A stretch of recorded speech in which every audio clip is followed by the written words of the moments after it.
I'm gonna try to power through as many of these as we possibly can before we have to wrap up. I'm looking at line number 13. I don't know about you, but that I one sounds thought you might be. you know me. Take him on. Take him on. Let's go. So I said a minute ago that nobody would call in saying that evolution isn't real, and we got one. We've got Rick calling in from Canada, says that evolution is not reasonable. There are holes in every aspect of it. Rick, how are you doing today? Hey, how you guys doing? Hey, Rick. I'm doing really well, man. So, Hey, like I said, I'm trying to be good, good. succinct, but I don't want to like cut you short. So, will you please just tell me quickly, like what exactly were you saying about evolution? How do you not think that it works? Yeah, so I think there's holes in everything. Obviously, it would take a lot of calls, and I'll call more to kind of break it down. But first, I just Cool. wanted to say you believe evolution is fact, right? And you believe 98% of the species we don't know and probably never will. You can testify to that? So I would, just to be pedantic, point out that I try not to use the word believe with these things because it's a matter of evidence, not belief. But for the sake of argument, yes, the evidence is more than compelling to show that evolution is a real fact. It's a real thing, that it has happened and is happening. It is the natural, logical progression of like how we understand life works, and the vast majority of species on this planet have already died and have already gone extinct, and most of them will never know, because fossils are hard. So can you sincerely say, based on that there's no such thing as talking snakes, talking donkeys? Would Muhammad fly on a flying horse? These things don't exist? Can you say that with sincerity? So, based on that, I wouldn't base anything on that other than what On that logic, is. Like I think on logic we could yeah, say that snakes and donkeys don't talk. Do you yeah, think they I can do? say Hey guys, I have no evidence of those things. There's nothing in evolution that says talking snakes aren't real. It's just we very clearly yeah. can't go find any evidence of that ever existing. Same thing with donkeys. Same thing with flying horses. Same thing with splitting the moon in half and all the other miracles out there. Yeah. Well, splitting the moon is a miracle. I'm talking about your guys' miracles of evolution, right? Those things are viable. But anyway, so talking monkeys Wait, exist. so I you mean, said talking a that's talking perfect. snake is viable, but evolution is not? No, I'm saying, according to you, talking monkeys are viable, so talking snake isn't really out of the realm of possibility, right? It's Well, it's not a that. matter of anatomy, It can not of happen. ability and desire. So, like, you and Well, I they are have vocal talking cords as apes well. at this moment. They have more of a Yeah, pharynx exactly. And they that's have just vocal kind of cords. there. It allows for hissing, not for complex language. But again, you and I are great apes that are talking at this very moment. So yeah, that's obviously something that can happen. However, I have yet to hear. I used to work with snakes quite a bit during my undergrad. I took care of hundreds of pythons and boas and colubrids. Excuse me. Never once did any of them, ask me how my day was or anything like that.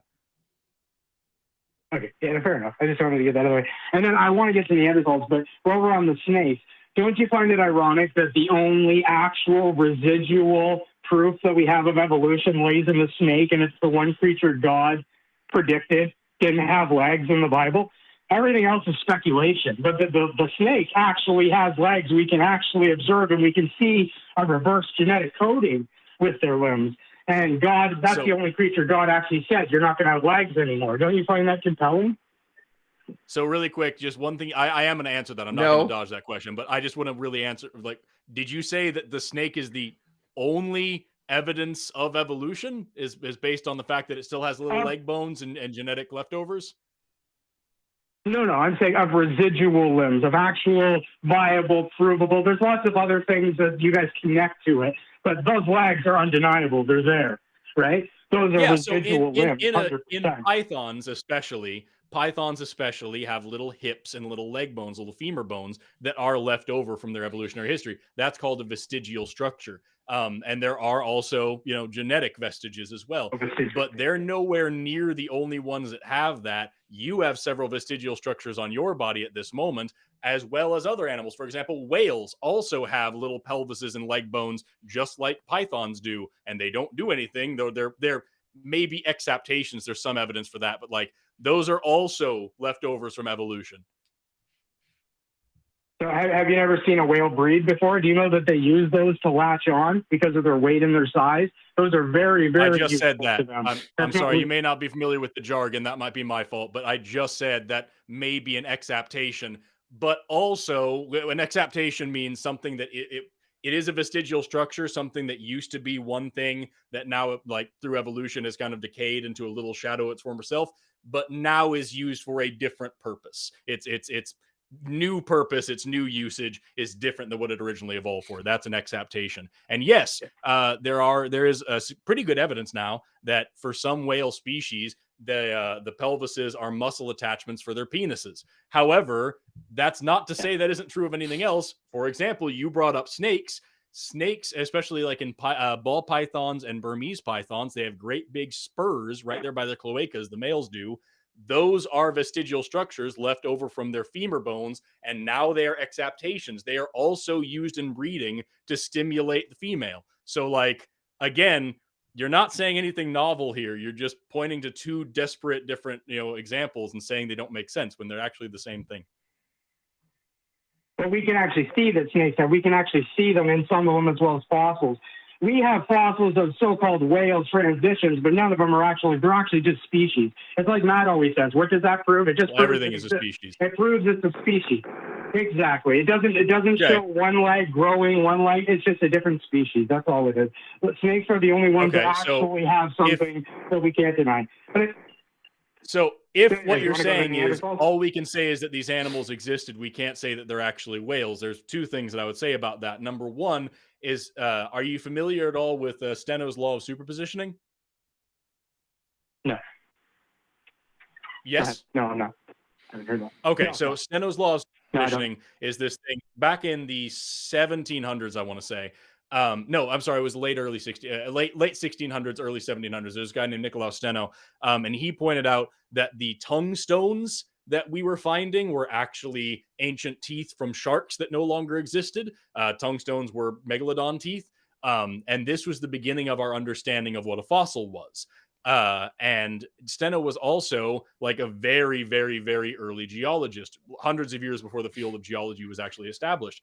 And he, based on his studies of paleontology, or what he didn't know was paleontology at the time, established what he called the law of superpositioning, which is simply to say that when we look at layers of strata in the geological column, when we look at layers of the earth piled up, the layers on top are the newest ones and the layers on the bottom are the youngest ones. And when we see sometimes one infiltrating through several of them, that must be the youngest one of all. But that's a different rule for a different time. So because of Steno's law of superposition, well, that's one of the main things, is that because of Steno's law of superpositioning, which is one of the main foundational principles of the field of geology, because of that, we know that when we look at these whale fossils, we find them in order.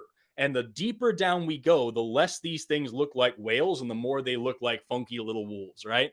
And so that right away, even if you want to say all we know is that these things exist, yeah, they exist in this particular order. And when you line them all up, they slowly turn into a whale, and you can see it with your eyes. Also, you could say that we can't tell these things are related to each other. But if you were to say that, you have to take into account comparative anatomy. We're able to look at the anatomical features, the bone structures and markings of certain species and tell who they're related to. This is why we know that whales are actually in the artiodactyl family, which means that whales are more closely related to deer than they are to horses or fish or anything else. How cool is that? And we can do that because we can look at certain bones, not only in the ear, but also in the ankle bones. For example, the astragalus bone is a really common one that we talk about, that we can see is connecting all of these different species and isn't found in other species. So we can say for sure, not speculation, that all these fossils existed. We can say that all these species existed in order. We can say that they were definitely all related to each other. And we can say that over the course of a few million years, they became whales. Like, that's evolution. That's how it works. It's not just one line of evidence, and it's not just a guess. Yeah, but then see, and granted, but you're not accounting for the fact that every time we find one of these, they're completely useful in accordance with their species. We don't see anything that's not useful as far as evolution must have happened for it to get to that point. There must have been a point where they had some annoying limb that was dragging. How they survived is another thing, but we don't find any of that. All we find is species. We find absolutely do. Species. That's it. We don't find anything so in there's the middle. two big problems with what you just said. There's two major problems with what you just said. The first thing is that we do absolutely find things like that. You're just not seeing them for what they are. The concept of selection pressure is the idea. Selection pressure is a term in evolution, and what it means is a differential source of mortality or fertility within a given environment. And what that means is simply is that if you do this, you die. If you don't do that, you die. Right? It's a way of like gauging how likely something is to be able to reproduce. So when we see like, these kind of middle whales, things like Ambulocetus, for example, which almost certainly couldn't walk on land, but definitely still had little stuff, or even farther than that, like a Dorudon, absolutely was not walking on land, had tiny, tiny, dumpy little back legs and a big flabby body. Like that thing was not coming up out of the water. So now you can say, well, there's no selection pressure anymore to get rid of these legs, right? Because the legs aren't hurting anything.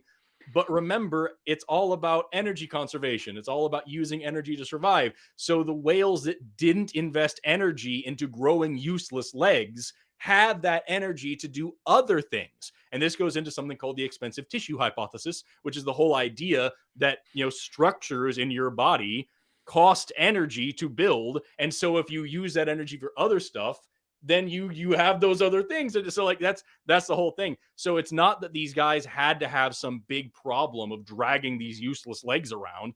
It's just a matter of the fact that they got smaller and smaller and smaller through lack of necessity, until finally it was actually beneficial to not have them. Same thing with blind cave animals. You look at like cave fish, cave salamanders, and these things, they don't have eyes. And normally we'd say having eyes is a good thing, right? But in their environment, it was actually beneficial for them to lose them, because if they put the energy into building eyes that could then get damaged or infected or eaten or bitten or anything else, that was more costly than just not growing eyes. So the mutations to destroy their eyes actually became beneficial. And that's the most important thing you have to remember. And then I'll shut up after this. But like the most important thing you have to remember is that when any species gains fitness in one environment, it loses fitness in another environment. So you can't look at it and say, aha, this is now a perfect whale and this is a middle in-between whale. That's just not how it works. Hey, could I jump in 1 second here? I've had a chance by to all talk means. much. Rick, I just want to ask you one thing. I don't know near what Forrest knows about evolution, but it seems to me, Rick, that it's very important to you for evolution to not be true. And that you're unwilling to trust the science of evolution, but you're willing to trust that a snake talked in the Garden of Eden. Would that be correct? No, I don't need to disprove. I mean, evolution doesn't disprove my God whatsoever. I'm just a true skeptic at heart, right? That's what skepticism is, right? But you believe, you're a skeptic, but you believe it takes a snake talked in the garden. Do you believe the literal biblical view of the Garden of Eden with Adam and Eve and the snake? Well, it's a serpent, right? Whatever that means, I don't know. It describes a snake. A serpent. I don't know what that was. I wasn't there. Okay, don't dodge the question. You believe literally that a serpent talked to the first man and woman, but you're a skeptic. Do you I see believe how Jesus called men vipers as well. Yeah, absolutely. Okay, but you're a skeptic, you say, but you believe that. Yes. Okay. I believe Jesus called men snakes. Yep. I rest my case. I'm sorry. I've got nothing else. Anyway, so like you were saying, Forrest, those little limbs, that could have been because he hunted in shallow waters and the weight bear down on him, and he needed those little limbs. All it proves is it's a species. That's all it proves. It doesn't prove it. Right. That's what we would say about Indohyus or Pakicetus. That's not what we would say about Ambulocetus or Durodon. I think we could do this all day. We probably got to grab a couple more calls. But that's I just want to reiterate. Yes, we can prove that these species did exist. That's the whole point of the fossil record, is we see that these species did in fact exist. And what we know for sure is the order in which they existed. We know that they're related to each other, and we know that when we line them up back to back, we get Indohyus bopping around looking like a funky little deer wolf, and then we have freaking whales on the other side. So when you put them in the order that they are clearly in, this is the evidence that we have. This is what we see. You can watch it with your own eyes. And not to mention the fact that we're just talking about big macroevolution in whales. Like, evolution is something that you can see happening in one human lifetime all the time. You can watch it with your eyes. We have lab experiments and field experiments clearly showing evolution. I know, and that brings me to the Neanderthals. I know you guys are short on time, so I'll call back for that. But that's a perfect segue to the Neanderthal point. But thanks for your time, guy. I'll wait till you're on again for us. I'll call back with all that. right. I'm dying to know what the Neanderthal point is. No, we got. Yeah, I got to move on. I appreciate you being succinct with this, though. Yeah, Rick. Seriously. I just want to say, if you believe a serpent talked to Adam and Eve in the Garden of Eden, you are not a skeptic. Let's just leave it at that. I can agree with that. Okay. But Rick, I do sincerely appreciate you being succinct with us and getting through that. I would love to talk to you some more if you want to call back in. And I appreciate you being one of the people who called in about evolution, since that's what we were asking about.